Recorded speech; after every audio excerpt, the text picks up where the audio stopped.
एक बार फिर से आप सभी का हार्दिक स्वागत है। दोस्तों, जब हम पहाड़ों की बात करते हैं तो सबसे पहले दिमाग में हिमालय की ऊंची चोटी आती है। लेकिन क्या आप जानते हैं कि भारत में एक ऐसी पर्वत श्रृंखला है जो हिमालय से भी करोड़ों साल पुरानी है। एक ऐसा पर्वत जो तब पैदा हुआ था जब धरती पर जीवन अपनी शुरुआती सांसें ले रहा था। आज हम बात करेंगे अरावली पर्वतमाला की। यह केवल पत्थरों का ढेर नहीं है, बल्कि यह उत्तर भारत का वो सुरक्षा कवच है जिसके बिना दिल्ली, हरियाणा और पंजाब आज रेगिस्तान बन चुके होते। आइए समय के पहिए को पीछे घुमाते हैं और जानते हैं अरावली के जन्म से लेकर इसके वर्तमान संकट तक की पूरी कहानी। वीडियो को देखने से पहले हमारी YouTube चैनल मिस्टीरियस अर्थ को सब्सक्राइब जरूर कर लेना। अरावली की उम्र का अंदाजा लगाना मुश्किल है। वैज्ञानिकों के अनुसार यह लगभग 2.5 अरब साल पुरानी है। जब दुनिया के बाकी पहाड़ अभी पैदा भी नहीं हुए थे, तब अरावली की ऊंचाई आज के माउंट एवरेस्ट से भी कहीं ज्यादा हुआ करती थी। इसे ओल्ड फोल्ड माउंटेन कहा जाता है।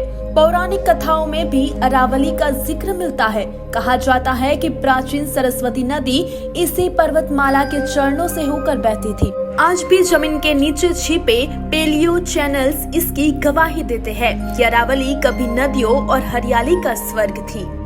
अरावली का शाब्दिक अर्थ है शिखरों की रेखा। यह श्रृंखला गुजरात के पालनपुर से शुरू होती है, पूरे राजस्थान को 2 हिस्सों में बांटती है और हरियाणा से होते हुए दिल्ली के रायसीना हिल्स, जहां राष्ट्रपति भवन है, पर जाकर खत्म होती है। लगभग 700 मीटर का यह सफर भारत की विविधता को समेटे हुए है। इसका सबसे ऊंचा बिंदु है राजस्थान के माउंट आबू में स्थित गुरु शिखर। 1722 मीटर ऊंचा यह शिखर संतों और तपस्वियों की तपोभूमि रहा है, इसलिए इसे संतों का शिखर भी कहा जाता है। अरावली का सबसे बड़ा एहसान हम पर यह है कि यह एक नेचुरल बैरियर है। पश्चिम में थार का विशाल रेगिस्तान है। अगर अरावली न होती तो रेगिस्तान की उड़ती हुई धूल और रेत आज दिल्ली, जयपुर और चंडीगढ़ को निगल चुकी होती।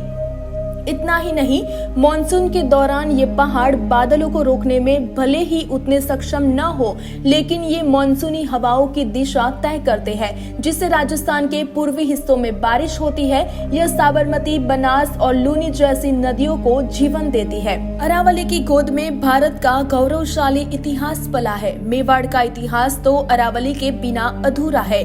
कुंभलगढ़, जहाँ की दीवार दुनिया की दूसरी सबसे लंबी दीवार है, जिसे अरावली की पहाड़ियों ने अजय बना दिया।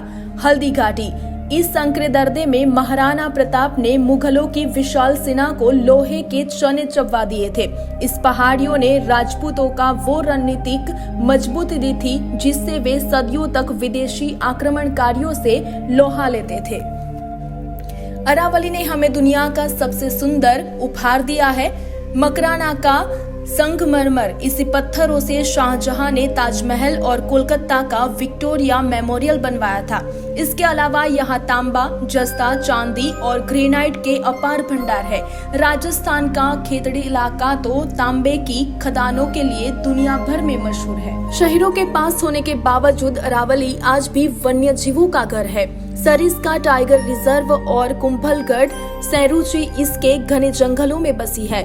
यहाँ तेंदुओं की अच्छी आबादी है। दिल्ली के पास गुरुग्राम और फरीदाबाद के इलाकों में भी अक्सर अरावली के तेंदुए देखे जाते हैं, जो यहाँ याद दिलाते हैं कि हम उनके घर में दखल दे रहे हैं। लेकिन दोस्तों, आज अरावली रो रही है। करोड़ों सालों से हमारी रक्षा करने वाली यह पर्वतमाला इंसानी लालच की भेंट चढ़ रही है।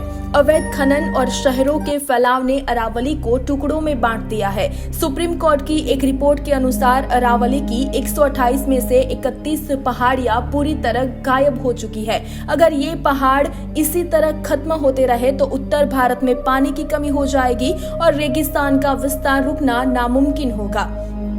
अरावली केवल पत्थर नहीं है, यह हमारी विरासत है, हमारा फेफड़ा है और हमारा भविष्य है। अगर हम आज नहीं जागे तो आने वाली पीढ़ियां केवल किताबों में पढ़ेंगी कि कभी एक महान पर्वतमाला हुआ करती थी जो भारत की रक्षक थी।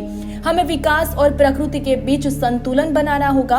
अरावली को बचाना सिर्फ सरकार का काम नहीं, हमारा भी कर्तव्य है। अगर आपको अरावली की यह कहानी पसंद आई तो इस वीडियो को शेयर करें ताकि लोग इस प्राचीन रक्षक के महत्व को समझ सके। सब्सक्राइब करना न भूलें। जय हिंद।